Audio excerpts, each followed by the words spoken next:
ఈ రెండు అంశాలలో ఉండే బేసిక్ నాలెడ్జ్ ని మైండ్ లో ఉంటే అసలు బోధనా పద్ధతిని ఫింగర్ చిప్స్ మీద ఆడించుకుంటూ వెళ్ళచ్చు. ఓకేనా?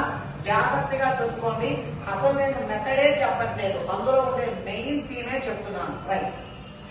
మరి నా యొక్క ప్రాథమికమైన ప్రశ్న ఏంటి అంటే, నేడు సమాజంలో కిండర్ గార్టెన్ పాఠశాలలు ఉన్నాయా లేవా అంటే ఉన్నాయి. అదే ఏంటి అంటే LKG, UKG, lower kindergarten, upper kindergarten. Right. మరి ఈ రెండు పాఠశాలల మధ్య ఉండే మేజర్ డిఫరెన్స్ ఏంటి మాస్టారు అంటే, కిండర్ గార్టెన్ పాఠశాలల్లో ఏమి పిలుస్తారు అంటే దీన్ని, ఈ ప్రాంతాన్ని పాఠశాల అని పిలుస్తారు. ఏమని పిలుస్తారన్నా? ఈ పాఠశాలలో ఏముంటాయి అంటే తరగతి గదులు ఉంటాయి. ఏముంటాయనమ్మా? ఈ తరగతి గదులకి ఎవరుంటారు అంటే ఉపాధ్యాయులు ఉంటారు. ఎవరుంటారన్నా? ఈ ఉపాధ్యాయులు విద్యార్థులకి ఏం నేర్పిస్తారు అంటే క్రమశిక్షణ నేర్పిస్తారు. ఏం నేర్పిస్తారన్నా? ఇక్కడ ఈ కిండర్ గార్టెన్ పాఠశాలలో వ్యాయామ విద్య అనేది ఎలా ఉంటుంది అంటే సామూహికంగా ఉంటుంది. ఎలా ఉంటుందన్నా? నాన్న, ఇక్కడ ఉపాధ్యాయులు విద్యార్థులకు దేనికి శిక్షణ ఇస్తారు అంటే ఇంద్రియాలకు శిక్షణ ఇస్తారు. దేనికి ఇస్తారన్నా? నాన్న, ఇక్కడ అంతర్గత ప్రేరణ కంటే దేనికి ప్రాధాన్యత ఉంటుంది అంటే బాహ్య ప్రేరణకు అధిక ప్రాధాన్యత ఇచ్చి అంతర్గత ప్రేరణ ఏదైతే ఉందో అంతర్గత ప్రేరణకు తక్కువ ప్రాధాన్యత ఇస్తారు. ఏది అర్థం కాదు, కానీ చిన్న ఎగ్జాంపుల్ తో మొత్తం ఎక్కేస్తుంది. నాన్న, ఇక్కడ మాంటిసోరీ ఉండే ప్రాంతాన్ని ఏమని పిలుస్తారు అంటే గృహం అని పిలుస్తారు. నాన్న, ఏమని పిలుస్తారు నాన్న? ఇక్కడ తరగతి గదులు ఉండవు నాన్న, ఇక్కడ దశలు ఉంటాయి నాన్న. ఏముంటాయి నాన్న? దశలు ఉంటాయి. ఇక్కడ ఉపాధ్యాయులు ఉండరు నాన్న, ఇక్కడ ఎవరు ఉంటారు అంటే పర్యవేక్షకులు ఉంటారు నాన్న. కేర్ టేకర్స్ ఉంటారు. ఎవరు ఉంటారు నాన్న? Caretakers. ఇక్కడ క్రమశిక్షణ ఉండదు నాన్న, సంపూర్ణ స్వేచ్ఛ అనేది ఉంటుంది. ఏముంటుంది నాన్న? సంపూర్ణమైన స్వేచ్ఛ. ఇక్కడ వ్యాయామ విద్య ఎలా ఉంటుంది అంటే వైయక్తికంగా ఉంటుంది. ఎలా ఉంటుందనన్నా? వైయక్తికంగా ఉంటుంది. ఇక్కడ దేనికి శిక్షణ ఇస్తారు అంటే జ్ఞానేంద్రియాలకు శిక్షణ ఇస్తారు నాన్న. దేనికి శిక్షణ ఇస్తారు నాన్న? నాన్న, ఇక్కడ అంతర్గత ప్రేరణకు ఎక్కువ ప్రాధాన్యత ఇచ్చి బాహ్య ప్రేరణకు తక్కువ ప్రాధాన్యత ఇస్తారు. మాకేమీ అర్థం కాలేదు, కానీ ఒక్క నిమిషం కాన్సన్ట్రేట్ చేయండి. మరి ఒక్కసారి జాగ్రత్తగా వింటేనన్నా, ఇక్కడ ఈ కిండర్ గార్టెన్ పాఠశాల ఏదైతే ఉందో ఈ కిండర్ గార్టెన్ పాఠశాలకి మాంటిసోరీ పాఠశాలకి మేజర్ డిఫరెన్స్ ఏంటి అంటేనన్నా, సింపుల్ లాజిక్ అర్థమైపోతే నీకు కాన్సెప్ట్ అనేది అర్థమైపోతుంది. కిండర్ గార్టెన్ పాఠశాల అంటే మనం ప్రతిరోజు చదువుకోవడానికి వెళ్ళే పాఠశాల. మాంటిసోరీ పాఠశాల ఎందుకు స్థాపించారు అంటే మేరియా మాంటిసోరీ ఒక మానసిక వైద్యురాలు నాన్న. ఈ మానసిక వైద్యురాలైనటువంటి మేరియా మాంటిసోరీ సమాజంలో ఎవరైతే మానసిక వైకల్యం కలిగిన విద్యార్థులు ఉన్నారో వాళ్ళ కోసం ఈ పాఠశాల స్థాపించింది. అంటే సింపుల్ లాజిక్, ఈ రెండు పద్ధతుల మీద నువ్వు బిట్టు చేసేటప్పుడు నీ మైండ్ లో రెండు అంశాలు రన్ అవ్వాలి. కిండర్ గార్టెన్ పాఠశాల అంటే ఇక్కడ ఎలాంటి విద్యార్థులు ఉంటారు అంటే సాధారణ విద్యార్థులు ఉంటారు. ఎవరు ఉంటారన్నా? మాంటిసోరీ పాఠశాలలు అనగానే ఇక్కడ ఎవరు ఉంటారు అంటే ప్రేమిస్తే సినిమాలో భరత్ గారు లాంటి వాళ్ళు ఉంటారు. అంటే మానసిక వైకల్యం కలిగిన విద్యార్థులు ఉంటారు. కాన్సెప్ట్ అర్థమైపోయింది. ఇదిగో నేను అడుగుతున్నాను, అందరూ ఎక్కవాల నాన్న. నువ్వు చదివిన పాఠశాల ఏ పాఠశాల? మానసిక వైకల్యం కలిగిన వారు ఉండే పాఠశాల. నువ్వు ఉండే అంశాన్ని, నువ్వు చదివే ప్రదేశాన్ని ఏమని పిలిచేవారు? అందులో ఏముండేది? అక్కడ ఎవరు ఉండేవారు? వారు మిమ్మల్ని ఏం చేసేవారు?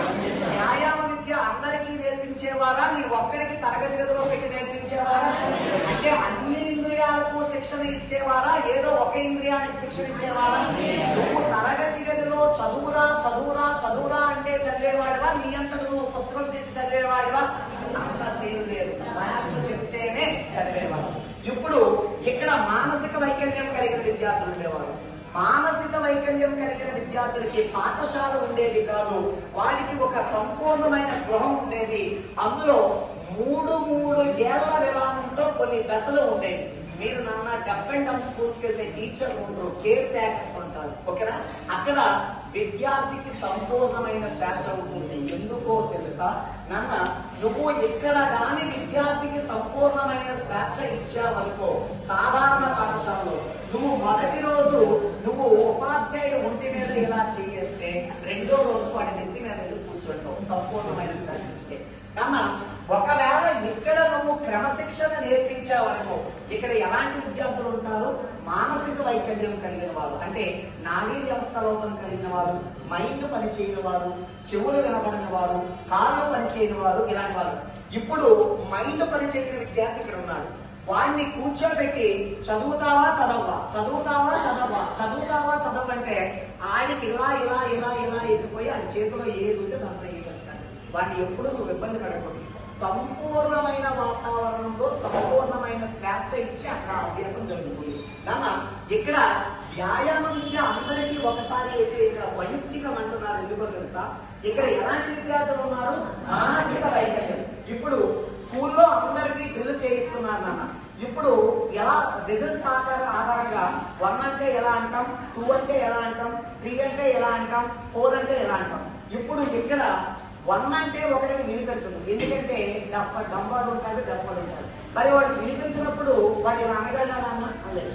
అంటే ఇక్కడ ఏ అవయవం అయితే పని చెయ్యదో దానికే శిక్షణ. ఇక్కడ జ్ఞానేంద్రియం అంటే ఏ ఇంద్రియం పని చేయకపోతే దానికి శిక్షణ. అంతర్గత ప్రేరణ అంటే అక్కడ వాడికి చదువు చదువు చదువు అంటే చదవడు, వాడికి చదవాలనిపిస్తేనే చదువుతారు. ఇప్పుడు నాకు సమాధానం చెప్పు, ఇదే ఎగ్జామ్ లో బిట్టింగ్ ఏరియా. ఏ క్రీడా పద్ధతిలో పాఠశాల ఉంటుంది?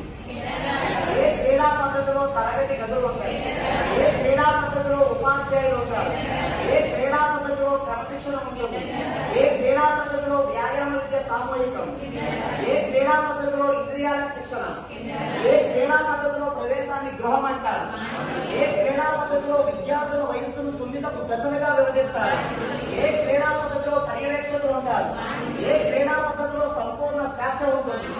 ఈ రకంగా ఏ పాఠశాలలో అయితే, ఏ క్రీడా పద్ధతిలో అయితే పాఠశాల ఉంటుందో, ఎక్కడైతే తరగతి గదులు ఉంటాయో, ఎక్కడైతే ఉపాధ్యాయులు ఉంటారో, ఎక్కడైతే క్రమశిక్షణ ఉంటుందో, ఎక్కడైతే వ్యాయామ విద్య సామూహికంగా ఉంటుందో ఆ పద్ధతి ఏ పద్ధతి అంటే కిండర్గార్టెన్ పద్ధతి.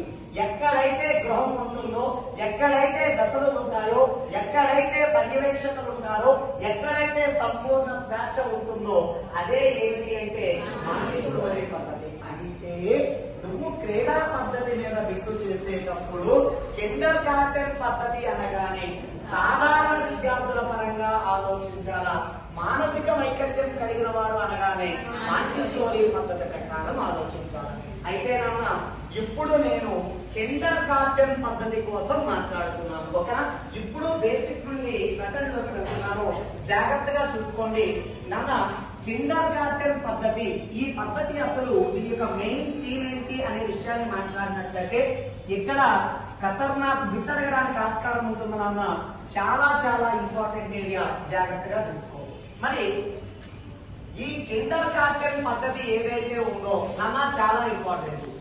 ఈ కిండర్గార్టెన్ పద్ధతిని ఎవరు రూపొందించారు అని అడిగితే దీని బ్యాక్గ్రౌండ్ మనం ఒకసారి మాట్లాడినట్లయితే కిండర్గార్టెన్ పద్ధతిని 1837 సంవత్సరంలో, ఏ సంవత్సరంలో నాన్న?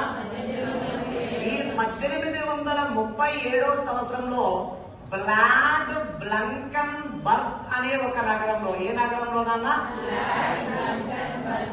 అనే నగరంలో the play and activity institute, ఏం పేరు నాన్న? The play and activity institute ని ఎవడు స్థాపించాడు అంటే ప్రోబెల్ గారు స్థాపించాడు నాన్న. ఎవరు స్థాపించాడు? ఈ ప్రోబెల్ స్థాపించిన ఈ ప్లే అండ్ యాక్టివిటీ ఇన్స్టిట్యూట్ క్రమేణా ఎలా మారింది అంటే కిండర్గార్టెన్ పాఠశాలగా